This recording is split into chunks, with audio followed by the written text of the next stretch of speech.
Hi, today I am going to be tier ranking every film that I watched this fall, just like I did in the summer. Our numbers went way down in the fall. I watched 16 films. I'm only ranking 15 of them because one of them I can't remember very well.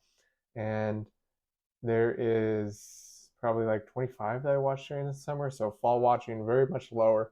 And a lot of these are in the horror genre because I went on a huge horror genre binge during October.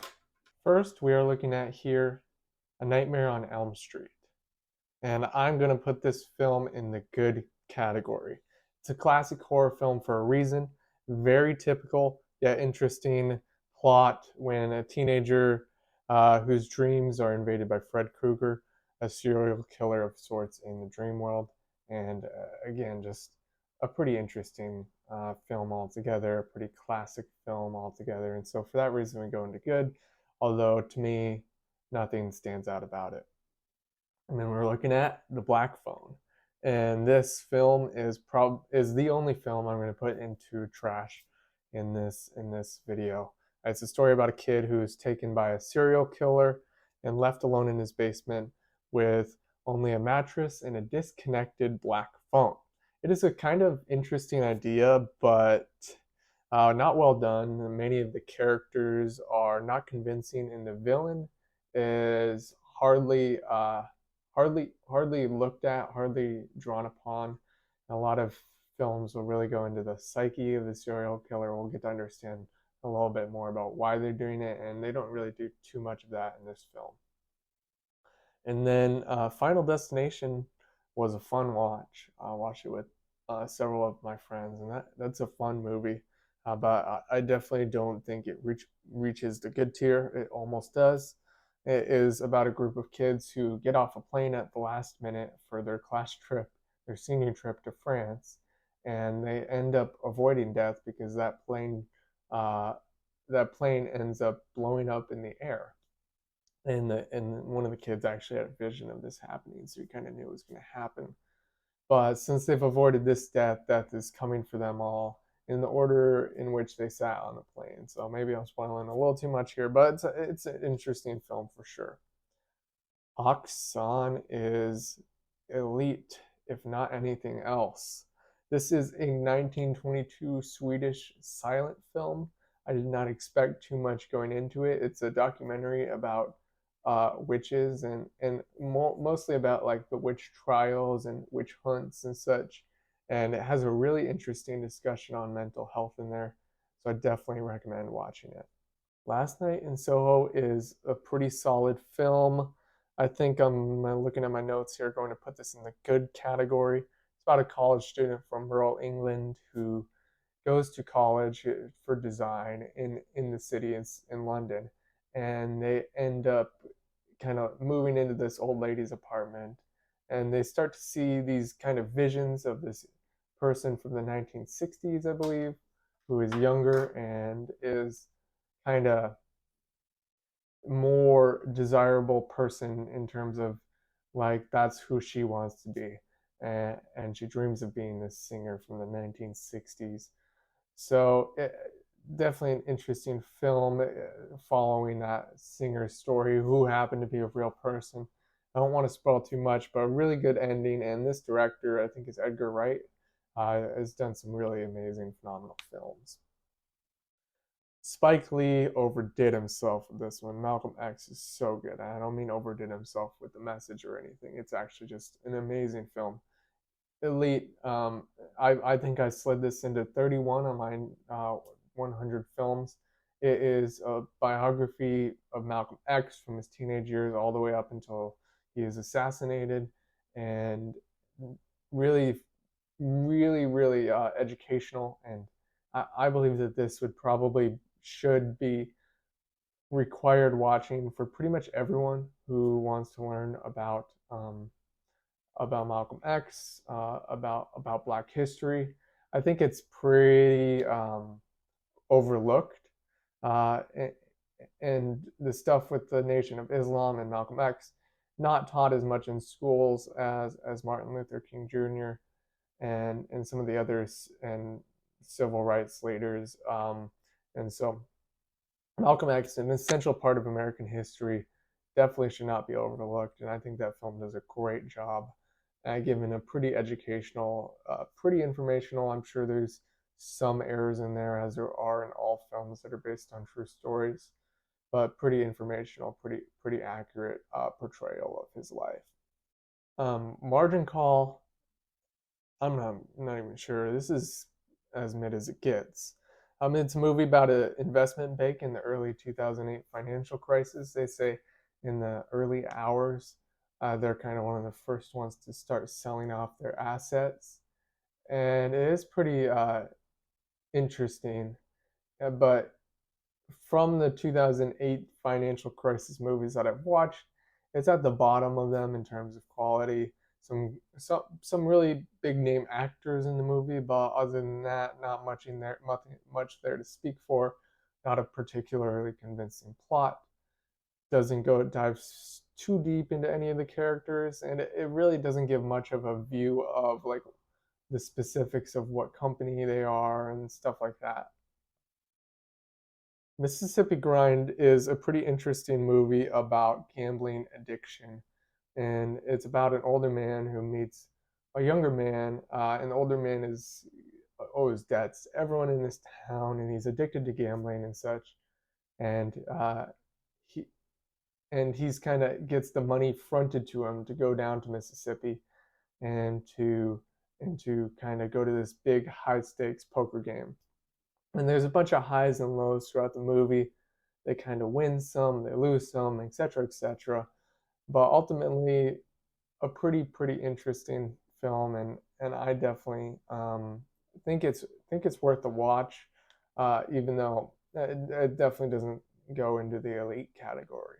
Near Dark is so vibey.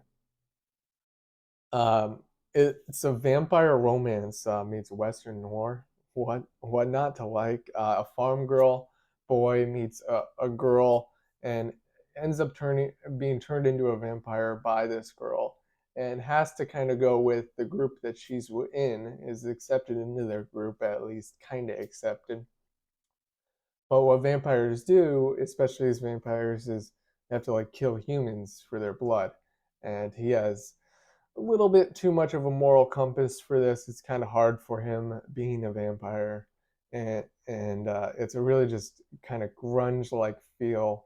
Really incredible bar scene in this movie, and I definitely recommend to anyone who's interested in westerns or in vampire films. If you're interested in both, it's a perfect combination.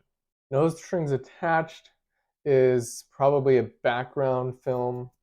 It's a film about two people who decide that they are going to have a sex only relationship and not be dating, but they still be friends and such.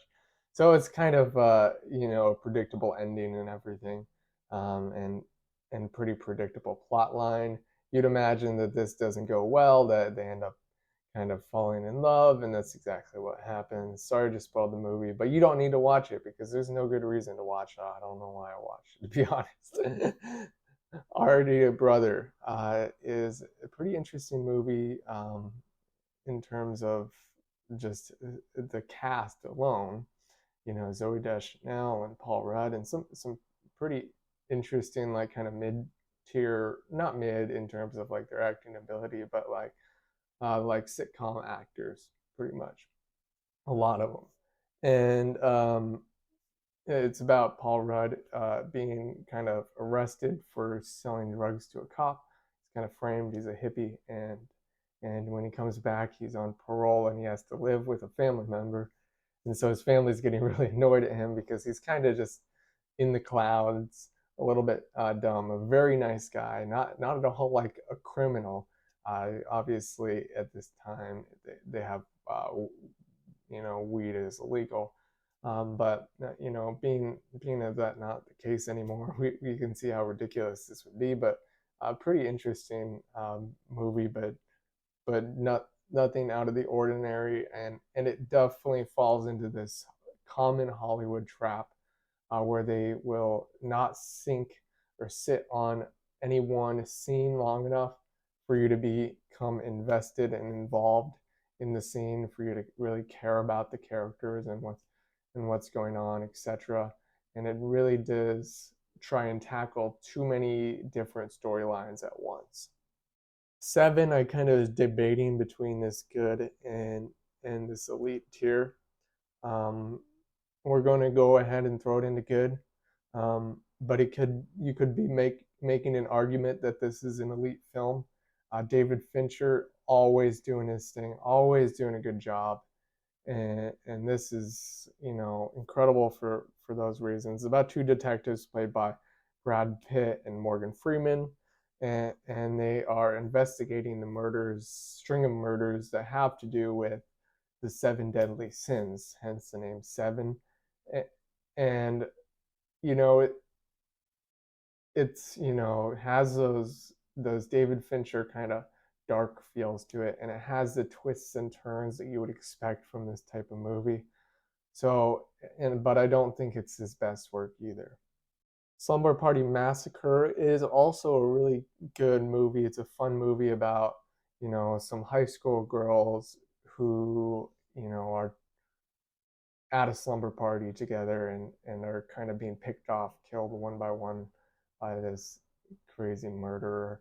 And it's just kind of like a fun horror movie. Like everything is pretty light about it, and none of the killings are really any gruesome or anything. And it's definitely like just a good thing to watch with, like, if you've got some young adult friends or even some older adult friends and you want to watch it just kind of in October around Halloween time. It's a good watch. And this one, you can't see the name on it, but this is Slumdog Millionaire. This is another one I was debating whether to go into elite or to good. I'm gonna give some nods to I think it's the Academy Awards, the Oscars, one of the two. This one, yeah, it was an Oscar. Won Oscar for Best Picture in 2008, and I can definitely see why. It's got really, really good writing, and the way it just is perfectly laid out. It's about a young Indian man who goes on their version of Who Wants to Be a Millionaire and ends up becoming rich because he knows way too many answers for someone of his background necessarily. At least they think, the police think. And the film kind of goes into how he grew up in the slums of Delhi and he learned all these answers kind of at somewhat random occurrences throughout his life. There's a great romance mixed in, so it's a really, really solid watch. And then finally, we have The Fun House, and this movie is not as fun as it may sound, but it's solid enough to be a mid film, and it's about a group of kids or teenagers who directly disobey their parents and go to this carnival, sneak out to go to this carnival, and then they end up actually staying the night inside of a haunted house. And you can imagine how much of a tragedy this is for them. It's being a horror film, how badly it ends for them, but and how bad of an idea that would be. Even if there is no killer on the loose, you're probably not wanting to trespass on private property and stay the night in a haunted house. That does not sound like a good time, and dumb things that teenagers would do. So that is the final tier list, and I hope you guys enjoyed. I'll be back with more content. I'll be back with the same thing probably after the next 3 winter months, summarizing those winter months. And if you enjoyed this content, drop a like, subscribe so that you can see more of it, and comment down below what other types of videos you would like to see. Thank you guys. Have a good day.